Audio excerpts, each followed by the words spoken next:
اور لوگوں کو اچھے کاموں کے کرنے کا مشورہ دیتے رہنا، بری باتوں سے منع کرتے رہنا، اور جو مصیبت تجھ پر واقع ہو اس پر صبر کرنا، بے شک یہ بڑی ہمت کے کام ہیں۔ اور تکبر کرتے ہوئے لوگوں کے سامنے گال نہ پھلانا اور زمین میں اکڑ کر نہ چلنا، اس لیے کہ اللہ کسی اترانے والے شیخی خورے کو پسند نہیں کرتا۔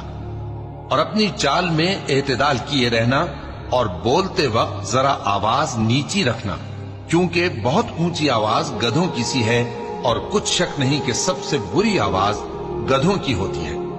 کیا تم نے نہیں دیکھا کہ جو کچھ آسمانوں میں اور جو کچھ زمین میں ہے سب کو اللہ نے تمہارے قابو میں کر دیا ہے، اور تم پر اپنی ظاہری اور باطنی نعمتیں پوری کر دی ہیں۔ اور بعض لوگ ایسے ہیں کہ اللہ کے بارے میں جھگڑتے ہیں، نہ علم رکھتے ہیں اور نہ ہدایت اور نہ کتاب روشن۔